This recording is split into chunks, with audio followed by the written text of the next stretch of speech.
Welcome to the Bros of Gardening. I'm Mike Westphal, your host, joined always by Daniel Van Dyke, my co-host. How you doing today? I'm good, bud. We just got through the 15th of April, which to me is always kind of like that official kickoff to spring. We always tell people who are trying to plant annuals, and you know, I talk about it all the time. Make call on whether or not perennials are going to come back. You know, I always kind of circle the 15th on the calendar because that's to me kind of the unofficial start to spring. That's when we say, okay, you're safe from a frost standpoint, which is where that date stems from. That's kind of our official frost date. So now that we're past that, we can really get into it. We've been rolling right along, but now it's really starting to not only feel like spring, but we're also, you know, seeing the orders for all the annuals and plants like that come in. So it's an exciting time, and we're rolling right along. Yeah, it's been busy. Absolutely. And then, of course, we're joined by Alex, who will help guide us through all of our talks here on our podcast. How you doing? I'm doing pretty good. Good. Well, April 15th is also tax day. Don't forget your taxes. Yeah. Did you? No, I did mine 2 months ago. Okay. No. I was prepared this time. But that's an easy day for us to remember. April 15th, tax day / frost date. So after that, we are free and clear and ready to roll. So that's why we're going to talk about herbs today, because you can really start to plant pretty much anything you want. Yeah. Herbs, veggies, you know, not pansies, petunias and begonias and all the things. So we're gonna dive into the herb topic, and you get us started. Absolutely. So herbs are a great way to get into gardening, especially if you don't have any space for anything extravagant. What would you say are the best herbs to start with if you're just getting started with this? So I've got my favorites that are, I think, the easiest in our area, our neck of the woods. They typically make it through the winter. So I'm going to list them off. They're pretty easy. They're run-of-the-mill ones. The parsley, sage, rosemary, thyme, oregano, and chives. Those are always what, if I am going to recommend to a customer, like what to put in a mixed planter or something, or in a window box, something that they can get to easily. Those are going to be the ones. They work very well together. None of them are so aggressive that they're going to take over. Thyme and oregano spill out. You know, rosemary can get a little bit taller. Parsley can get a little bit taller. So they all work together kind of in a nice combination.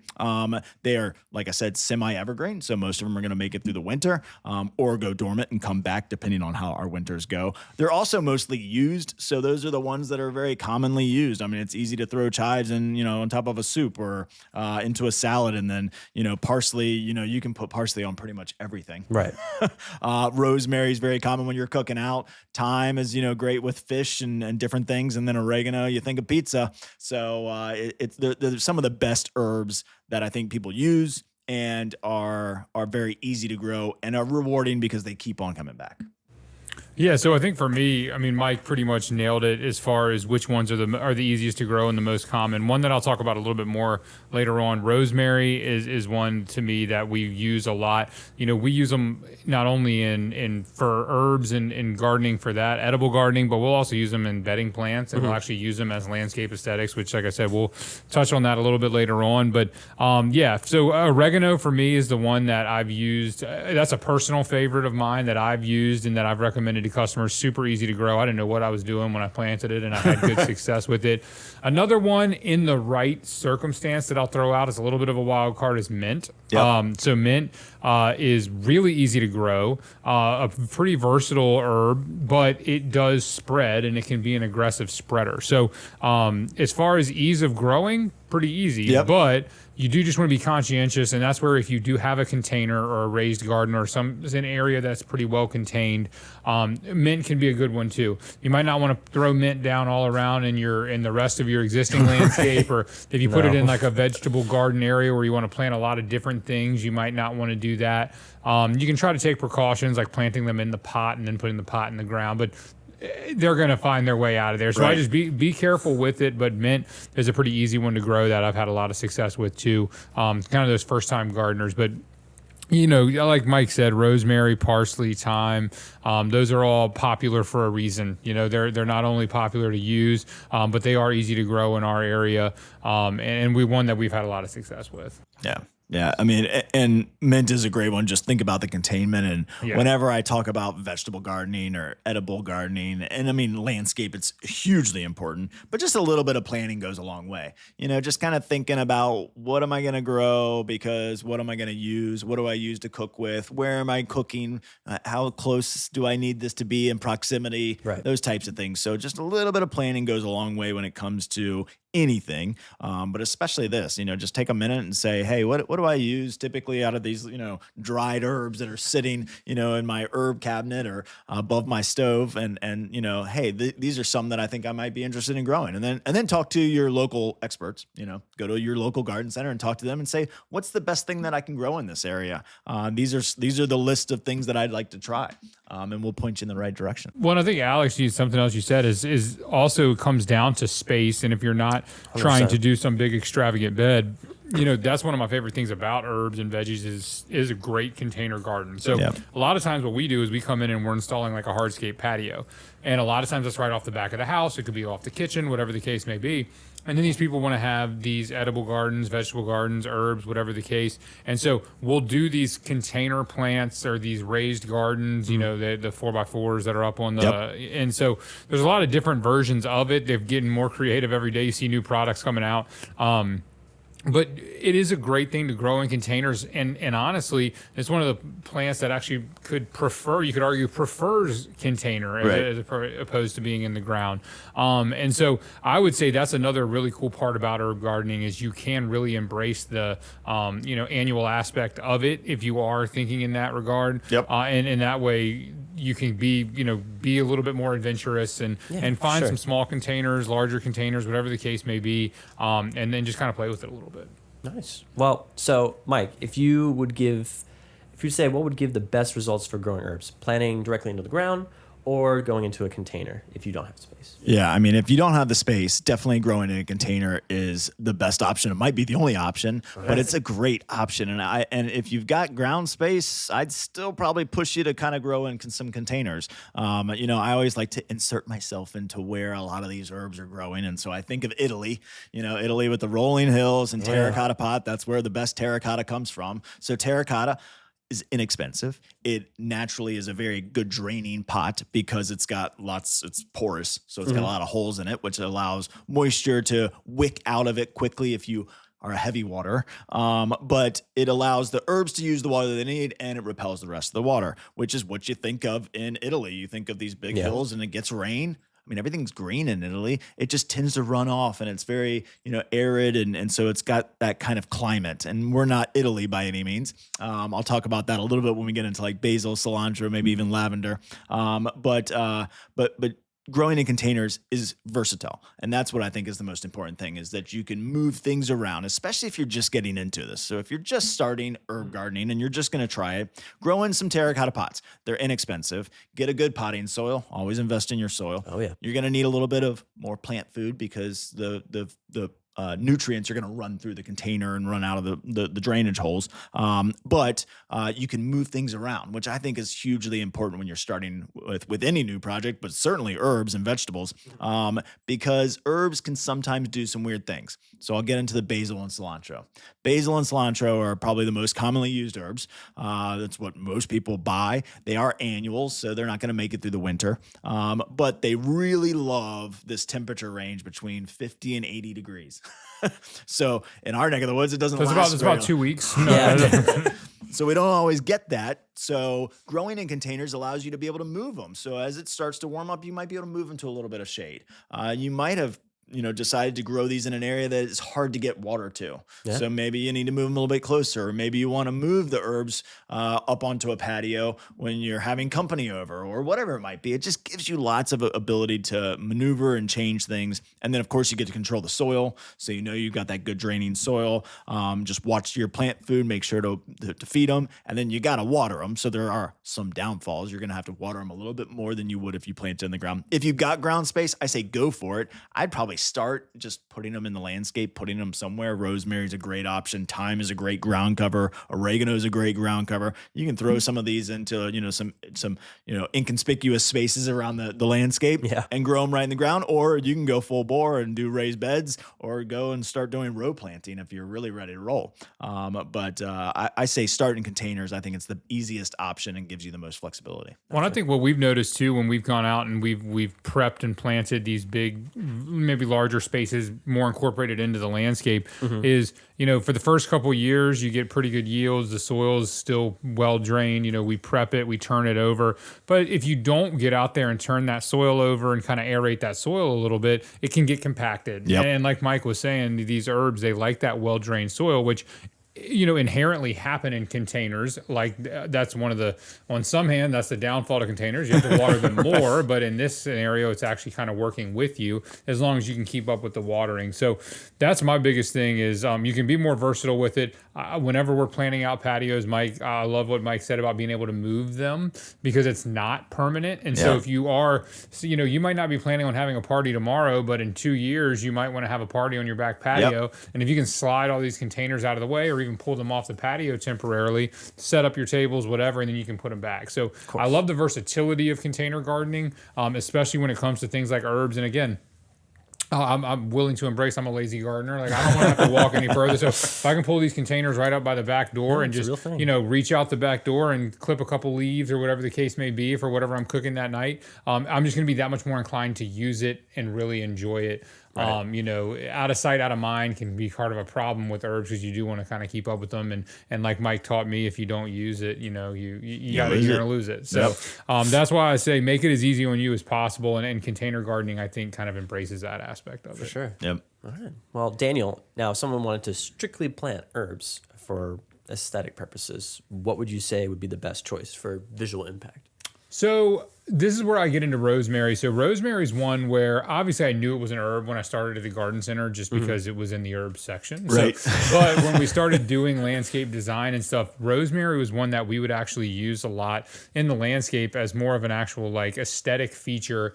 Even if they didn't necessarily plan on cooking with it, you can always cook with it. It's not like you have to make the choice. Right. Like, are we going to cook with it or just look at it? Yeah. But what I like about rosemary is it does bloom. It's certainly not known for its blooms. And I'll give you another one that's a little bit more known for the blooms, which is lavender. I'll go into that one a little bit. But rosemary for me, we did a podcast last season on sensory gardening. And for me, that covers a couple of them. It has a very unique texture. It's kind of got a little bit of a spiky leaf to it. Certainly not sharp or anything like that. But again, just kind of a different texture. It has more of a unique look. It doesn't have those big broadleaf leaves. So you have a little bit, again, kind of makes you think of that Mediterranean, kind of like Tuscany type feel. So if you are gardening with that, again, when you go down to planting your landscape, you're usually going to pick an aesthetic, whether it's colonial, it can be secret garden. I mean, you can kind of pick something. So if you like kind of that Tuscan type feel to your Mediterranean landscapes, rosemary are going to be pretty much a lock for your garden. But my favorite thing is the smell. You walk by rosemary, you walk by rosemary. It smells is very fragrant. Yep. It's a great smell. And I mean, there's tons of people try to mimic that smell in candles and things like that all the time for a reason. And I like it. I mean, we use another time that we actually do a ton of rosemaries, like in the Christmas season. So it always makes me kind of have that holiday feel to it. We, different topiaries. So you can do a lot of different things with rosemary in the landscape. You can do them as bedding plants. And again, that's kind of the first time I started using them was actually as bedding plants in landscape. So rosemary is definitely one of my favorites. And then lavender. Lavender, as Mike can probably attest to, is a little bit more finicky when it comes to growing. It has a few more issues, but lavender is much more known for its blooms. It's a beautiful blooming plant. And again, I've used these as kind of just a perennial color pop as often as I've used it as an actual herb. Gotcha. Yeah. And so that's another one of my favorites if you can get it established and get it growing. But again, just definitely keep that soil well drained, amend the soil heavy to make sure you keep it that way. But those would probably be my two that I see used in the actual landscape. That might be more for the actual texture or aesthetic point as opposed to the functional use of the actual herb. Yeah. Rosemary is very, very easy to grow. Typically, you don't have many issues with it. Again, put yourself in Italy. So I'll talk about that when I talk about lavender a little bit. But rosemary gets great size. I mean, I've seen them 5x5. Absolutely. He's huge and kind of naturally grows in a domish shape, depending on the variety. Yep. You can shear it, but I like to let them just kind of grow naturally and be kind of this wild looking thing. But lavender, definitely struggles with our humidity. That's what really hurts lavender is the humidity in our area. So you think of, again, that moisture in Italy rolling off the hills, getting its water, but then it's gone and arid. So there's just not a whole lot of humidity there. And so our area, typically stays moister a little bit longer. That moisture stays around the plant, and it creates a very humid environment. So trying to make a little bit of a microclimate for lavender is a great option, which is, plant it in an area that's not surrounded, by other shrubs or really closely planted to other things, where it's got some airflow, amend the soil, like Daniel said, so that the soil in its immediate area is draining well, so it's not creating a very humid environment right there. And you'll have success with it because it is by far one of the best blooming herbs for sure. And lavender, while not used as much culinarily, at least that I'm aware of. I mean, I think people use it for desserts and teas and different things like that. Right. But typically it's grown almost as an ornamental plant. And then another great option is to grow it in a container, because then you get to control all of that. And then I'll throw out one more, which is a bay tree. Bay trees are really cool. So you think of bay leaves when you're cooking stews and pot roasts and soups and different things like that. And bay trees are evergreen, really waxy looking leaf, really pretty plant, slow growing. Grows crazy slow, so you got to be patient with it, and don't let the tree, things scare you, because typically you're gonna find them in like a 1 gallon pot, and they're maybe like 6 to 8 inches tall. Yeah, and from 6 to 8 inches to 6 to 8 feet is a long time. Like my mom had one, and it was there ever since I think we moved into that house, and we lived there for 30 years, and it was no more than 6 to 8 feet when we left. So very slow growing, but it's great to just be able to walk out the back door, grab a couple leaves, throw it in your stew or your pot roast, and there's nothing better than just brand new fresh bay leaves. So it's an evergreen tree. It's an evergreen tree or shrub. So when you talk about incorporating it into the landscape, it can be used, for many different reasons. Of different things. So gotcha. So great option there too. For sure. Now, all right, what would you guys say, in your opinions, is the easiest herb to grow to provide the most variety of options for when you're cooking? So I've mentioned rosemary a few times. I won't do it again. That's probably a lie. I probably will. But outside of rosemary, another one that I mentioned is mint. And so mint to me is really easy to grow. Yep. Again, its downfall is that it spreads and kind of replenishes itself, and so that in and of itself makes it somewhat easy to grow as long as you can contain it. And mint's a cool one that I think you can use for different things. And then the other one that I mentioned is oregano. I knew nothing about herb gardening. I just knew that I used a lot of oregano, and I wanted to try something when I was working retail. So I bought a little oregano plant, stuck it in a container, I stuck it outside my back door, and I'd say I watered it somewhat regularly, but and it grew, and I used it. I love it's kind of that Italian cooking. Not that I'm a chef by any means, but like I said, I do a lot more of that. And so I went with oregano. Oregano was super easy to grow. You can use it in a lot of different things. And then mint might not be as versatile when it comes to what you use it in, but I'm not gonna say no to a mint julep or something like that. So I mean, mint you can use in different ways too. And again, I not to go into it again, but rosemary, throw it on a steak. I use a lot of rosemary now. And so rosemary is just really easy to grow. So those would probably be kind of my three that, for personal reasons, that I think would be really easy to grow, and then also pretty versatile and when using it. What about you, Mike? So I mentioned the ones that I would start with, which is parsley, sage, rosemary, thyme, oregano, chives. Those are easy, and I know you're going to use them, but I'll go back and talk a little bit more about basil and cilantro, because I think that's what most people want. Basil and cilantro, you think of summer, and guess what happens in our summer here? They tend to flower. So that's why I don't caution people. They're very easy to grow. They just, when plants go into flower, especially ones that you're trying to eat the leaves of. So I talk about this when I'm talking about like lettuces or spinach or kales or collards or any of those things. You want the leaves. You don't want the flowers. So the opposite of like tomatoes. You want the flowers, you don't want the leaves. So this case, you don't want it to flower because you're eating the leaves. Now, cilantro is a weird one, because cilantro, when it flowers, it seeds into coriander, which coriander is a herb that people use. So, but that's beyond that's a whole nother topic. It's a whole nother subject. But basil and cilantro tend to flower when it becomes summer. in our neck of the woods. So when you start to get 85, 90 degrees, they tend to start to flower to reproduce. That's why plants flowers to produce a seed and reproduce. So it's hard to stop it once they get into that mode. So what I like to do is succession planting, which is why I bring up basil and cilantro again, because you can use seeds or you can do it with starter plants. But I like to use seeds because you can get a pack of seeds and you get 30, 50 basil seeds in a packet. Plant 3 to 5 of them in a small terracotta pot, grow them. 2 weeks later, plant it again. Another 2 weeks, plant it again. And keep on doing, because then you get a succession of different ages of plants. While temperature does regulate a lot of when they start to bloom, age does too. So, a younger plant isn't going to go into blooming and reproducing mode until it's got some age to it. So at least you're kind of getting especially when we talk about tomatoes and peppers and different things, kind of a bumper crop. You get this kind of boom of growth, and then that's what you're going to harvest on the basil. And then it might go to flower, which is fine. Let it flower, do its thing. You can pinch off the flowers. You can still use the leaves. Some people say it tastes slightly different. I tend to think it still tastes like basil leaf. But the problem is once it goes into flower, it's going to keep on producing flowers. So pinch off the flowers as best you can. See if it produces new leaves, but it might not. But don't give up, because once it starts to cool down again, it comes right back again. And it starts to produce all new leaves as we start to kind of come out of summer. So, but basil and cilantro are by far the most used. So I say try them, have fun with them. There's a ton of different varieties out there too. So start to play with some different varieties. The sweet basil is the most common one, but you might try a columnar basil, which is, grows in a very columnar form. There's the Thai basils and the purple basils that are super popular. And they're starting to come out with more and more varieties that don't bloom as profusely, which is kind of what you want. So kind of keep your eyes out for different varieties. And then last thing I'll just throw out is dill and fennel and parsley.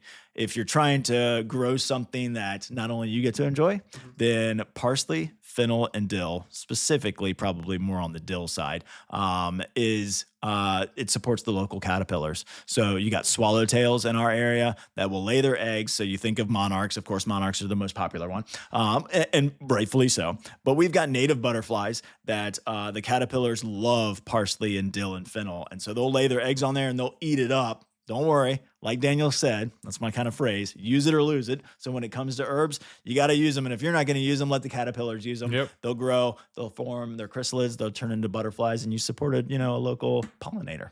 That's a great thing to do.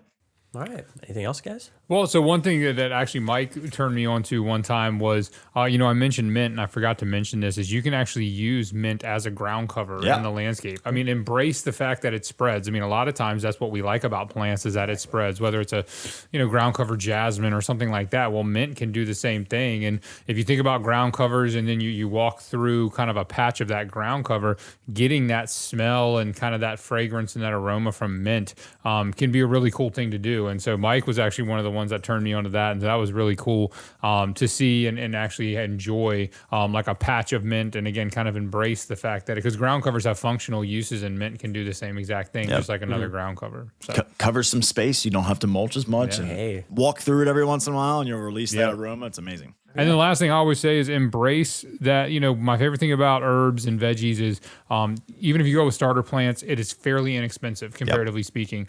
If you are planting out shrubs and trees, they can get quite expensive, especially if you're doing like a whole garden plan, whole landscape plan. So you want to be really sure that's what you want to use. You're like, I like this plant, especially if you're going to buy 20 of them. You want to make sure you really like that plant. And if you just do one or two, sometimes it might look a little, messy. So definitely want to plan still on the herb side of things, but you can be a little bit more creative, be a little more experimental. If you don't know if you want to use a lot of this herb, but you can pop one in the ground and see how it goes, do it. And then if you don't like it, you can pull it out and start something different the next season, because they are relatively inexpensive comparatively speaking. So I say embrace kind of the annual aspect of it. Some of them will survive, and if you like them, that's great. They'll make it through the winter. But some of the ones that don't necessarily make it, like I said, embrace that part of it. If you haven't grown it, haven't used it a lot, but you want to see what it's like, go for it. And if you don't like it, use something different the next year. Yep. It just gives you a lot of versatility. You can always try different things each year, and it's just a lot of fun. So just give it a try. Absolutely. You'll enjoy it. Nice. All right, guys. Well, thank you all for listening to this podcast all about herbs. We hopefully got you really excited. Spring is here. It's time to start planting some herbs and other things. So next week we're going to be doing something kind of different. We're going to be doing a plant draft. Now we're talking. The NFL draft is coming up, so we thought we might draft our own plants and see whose team wins. Still waiting on that call. So thank you all for listening. If you're watching on YouTube, please leave some comments. Let us know if there's anything in the future that you'd like to have us talk about. And then rate, review, and all of those great things. And thanks for listening. We'll see you next week.